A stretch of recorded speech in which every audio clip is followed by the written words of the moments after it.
Olá pessoal, é um prazer mais uma vez estar aqui com vocês e o vídeo de hoje traz uma questão muito pertinente, importante, que muitas vezes é motivo de divergências, que são os valores que nós encontramos numa sociedade.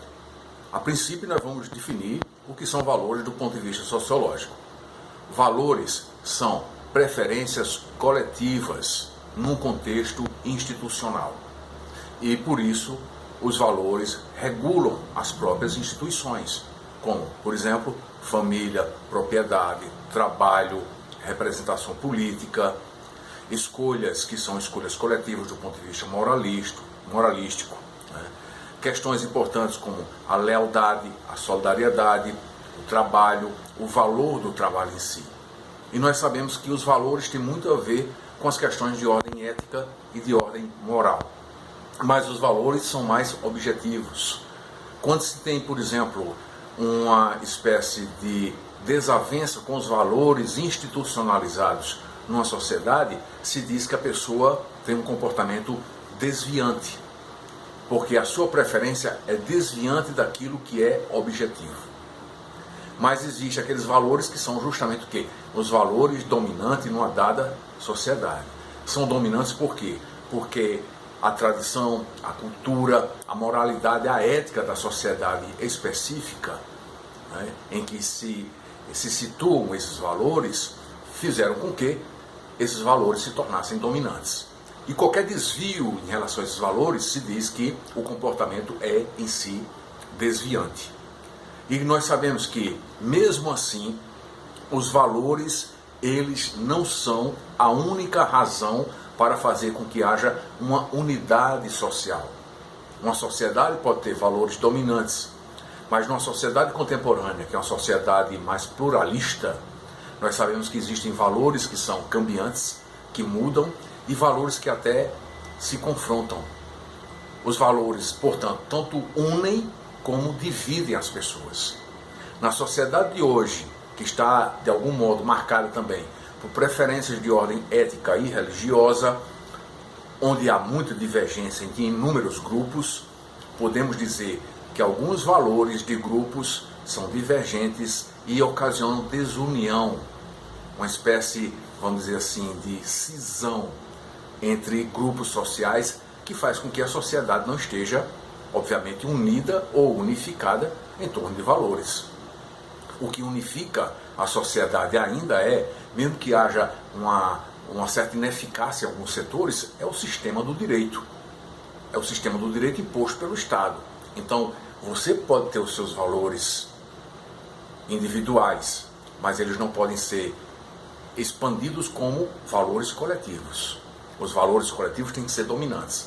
Mas mesmo que sejam valores coletivos pertencentes a um grupo, esses valores não podem se impor a outros grupos.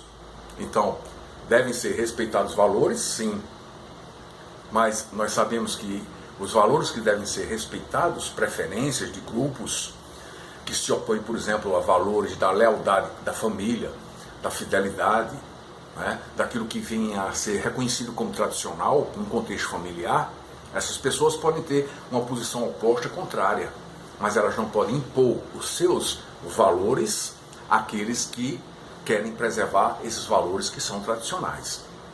E é importante diferenciar também o valor de preferência individual ou de escolha individual. Uma escolha individual pode afetar determinados valores, mas é uma escolha individual.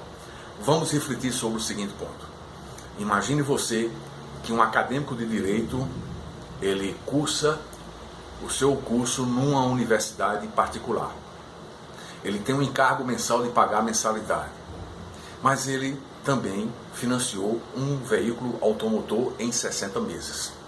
Uma prestação elevada que equivale aproximadamente ao valor da mensalidade no curso de direito. Ele, em determinado momento, deixa de pagar a mensalidade do curso de direito para pagar a prestação do veículo automotor. Alguém pode dizer, ele tem uns valores invertidos. Por quê? Porque ele está dando prioridade a um consumo individual e, claro, descumprindo e quebrando a lealdade contratual com a instituição que ele está vinculado como estudante. Então ele tem vamos dizer assim, um conflito interno, do que sejam preferências, que sejam, vamos dizer assim, mais sublimes para a sua evolução como ser humano em sociedade, como cidadão, etc. Então alguém vai dizer, ele tem, na verdade, ele sofre de um processo de inversão de valores. Por quê? Porque preferiu pagar a prestação do carro do que pagar a instituição que ele está vinculado em contrato. Mas a pergunta que se faz é a seguinte: com a financeira na qual ele fez o financiamento do veículo automotor, ele também tem um compromisso, tem um contrato. Então ele pode escolher.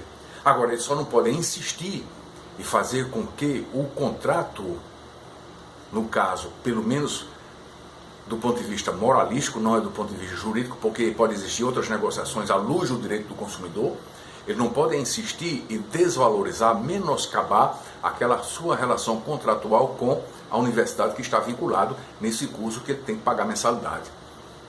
Mas, de todo modo, se nós fôssemos encarar a questão do ponto de vista coletivo, na formação do indivíduo, aquilo que tem mais valor para ele seria um consumo individual suntuoso, que não seria justamente o que? Um benefício necessário, certo? Ou algo necessário para a sua existência, que seria a aquisição através de um contrato de financiamento de um veículo automotor, em comparação à sua formação intelectual, voltada justamente a exercer uma profissão, a se formar tecnicamente e exercer uma profissão para servir a sociedade. Então, de todo modo, há um confronto. Há mais valor em financiar a educação do que financiar um bem de consumo, né? Então, existem essas questões que são importantes para a gente discutir e chegar a uma conclusão do que é realmente aquilo que pode ter mais valor para um do que para outro. Então, por exemplo, a fidelidade não é obrigatória a ninguém no contexto das famílias. As pessoas podem se sentirem livres, mas nós sabemos que um mínimo de lealdade e de fidelidade as pessoas procuram e buscam. Por quê? Porque ainda é um ponto importante para a estabilidade emocional das pessoas que elas possam confiar umas nas outras num contexto familiar. Se não houver confiança, se não houver preferência para a união em família de valores que sejam comuns, mesmo que as pessoas possam mudar de valores e terem outras preferências, não haverá estabilidade do ponto de vista individual, porque ele não tem um contexto próximo, coletivo, que possa se apegar, que seria a família. Ou seja, se não dá para confiar numa união entre pessoas, como as pessoas vão confiar nas relações mais amplas no contexto social? Então, muito embora seja discutido, seja enaltecido hoje que há uma preferência ou uma mudança de valores, de contextos culturais em relação à família, nas relações individuais, que as pessoas hoje podem viver mais livres, mesmo estando casadas, mas ainda vige um valor, que é o respeito a uma união. Então, quem preferiu casar vai ter que assumir os encargos e, claro, suportar as consequências de ser casado. Quem decidiu casar e quer viver uma vida de solteiro está, de alguma forma, quebrando valores. Então, ele não pode obrigar ninguém a suportar a sua vida, entre aspas, de escolha para viver uma vida mais livre, entre aspas, como se fosse solteiro, estando vinculado e recebendo benefícios de uma situação de casado. Ou é casado ou é solteiro. Então nós temos que verificar isso. As pessoas que defendem o poliamor, as pessoas que defendem uma poligamia, elas não podem impor esse valor que elas têm e que elas entendem que adotá-lo de modo mais cômodo para si próprios, elas não podem impor a outras pessoas que não querem esse tipo de relação. Uma relação que não seja vinculada numa relação de lealdade e confiança entre dois indivíduos. E nós sabemos que uma tradição de estrutura nuclear da família ainda vige hoje, e ela vige desde milênios.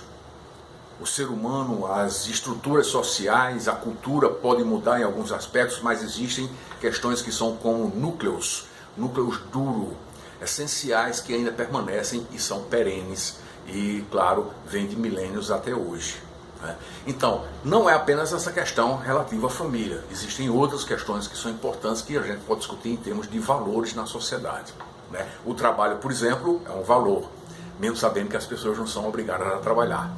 Mas é um valor em si porque diz respeito ao que? A própria participação do ser humano no produto da construção social e, claro, do produto dos resultados econômicos para benefício próprio e de todos na sociedade. Aquele que não contribui com o seu trabalho de alguma forma, ele está, de alguma forma, desviando de valores dominantes que tem no trabalho uma força importante para a evolução do ser humano em sociedade.